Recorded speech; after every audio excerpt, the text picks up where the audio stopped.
Welcome back to Public Policy. This week, I am going to talk to you for just a couple of minutes and ask that you watch my interview of NCRP alumni and faculty, part-time lecturer Margaret Manning, as she describes how she has used her NCRP education and skills, particularly negotiation and advocacy, in order to create real change and progress with a horrific local situation in the Torrance South Bay area with toxic waste. Unfortunately, these situations are more and more prevalent throughout the United States. Many community members might not even be aware that they have bought property or decided to rent close to hazardous and toxic waste.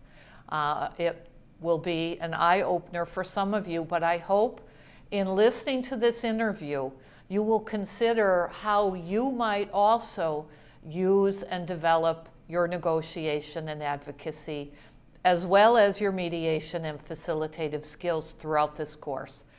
As many of you already know, these skills, when practiced to a point of effectiveness and hopefully over a lifetime of mastery, make a true and powerful difference in our personal, our professional, and our community lives. And so that said, I'm going to ask you this week to watch that interview. Now, last week, I had you watch one of two movies, either Erin Brockovich or A Civil Action, so that you could appreciate the need for the rule of law, the need for just law enforcement when it comes to environmental conflict. Unfortunately, there are too many corporations, public organizations like PG&E and the others you saw that operate in bad faith. They will lie, deceive, conceal, and attempt to avoid the consequences of their crimes.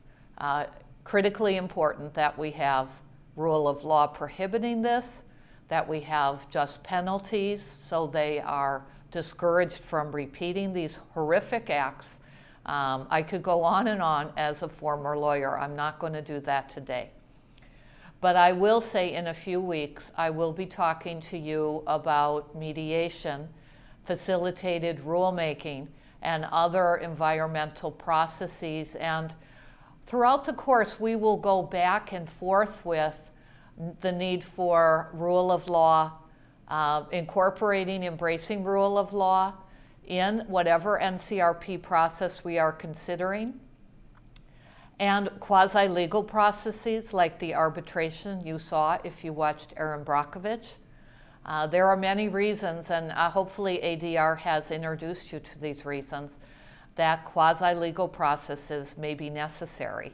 I will not be spending that much time reviewing them with you in this course. I'm assuming you have studied them in ADR, but this is certainly a course where you are welcome to approach me with questions, discussion about rule of law, about, for example, lawyers that will work for contingency fees, if that's of interest to you, about arbitration, about any of these quasi-legal legal processes. They are a critically important part of advocacy as well as facilitative process such as mediation. Okay, I had promised not to talk much this week. Have a good week.